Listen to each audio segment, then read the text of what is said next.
I was led astray. I went to balls and dances. All night I stayed away. It was at the ball I met him. He asked me for a dance. I knew he was a sailor by the bottom of his pants.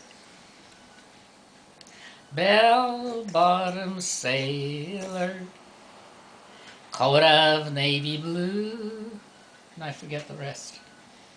Da-da-da-da-da-dee-da-da-da-da. We used to make big bonfires, and we used to put corn wrapped up in its own shell, and baked potatoes, and corn, and maybe sometime a carrot if we had nothing else. And we'd sit around, and one guy would have a guitar or a mouth organ with a glass on. You know, they put a glass on to make it go, rah, rah, rah, you know. And my brother used to play the mouth organ, and they'd be a bunch of boys and girls, and we'd all sing near the water in the summertime, because we called it the sandbar. And we used to sing, and then once Johnny Sherb put on his, the batteries on his car, and he lit up the back of the weeds and everything, and we were dancing and like playing around, like acting. And when we all got in the car to go home, the batteries were worn down, so he made all us girls, push him onto Stickney Avenue from the beach, way from there. Oh, but that happened only one night. Where was the sandbar? Down on 7th Street, between 7th and 8th. Like you go down straight down to the river. And, so your street was the happening street then, with the sandbar. And you know, the kids on McDonald Avenue where the Senko lived, they all wore white voile dresses and crinolines and everything. They went to church in the afternoon and in the evening and everything. We were all with, whoopee pants and dirty and that. And our street had orange and black striped blazers. Like that was our color. What a horrible color when I think of it now. Street? Yeah, like we wore these jackets. It's like this, only it was like flannel. Yeah, guys had a gang or something? No, we weren't in a gang, and yet we clicked in like a gang. And this Felix Dublin, I hung this jacket on the post, like a fence post, and we were playing baseball. And he took my jacket and he tried to put it on. He was about as big as you, and he ripped it here.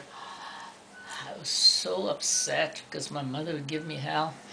It cost about $5 or maybe $3. No, $2.95. That was a lot of money in those days. And when we went to dances, our shoes were worn out. We had to put cardboard in our shoes. Because you were dancing so much? No, we wore out our shoes. We couldn't afford the things you kids did. Like that little camera, we could have bought a house for that. I don't think you know what poor was.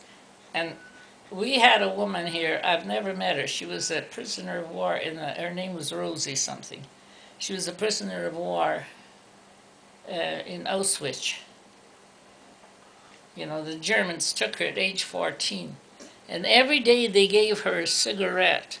Instead of smoking that cigarette, she used it to barter, to get an extra piece of bread or an extra potato. And she never spoke to her parents again because they gave her, she said they sold her. See, there was 2 or 3 girls in the family, and of course she was only 14, so she didn't make much money. So the Germans took her. She came to Canada, and she was a nurse at the mental here. This is recent. Her son is a teacher or something, is someplace in Saskatchewan. Her husband that she married worked in the railroad. They had a car and a house.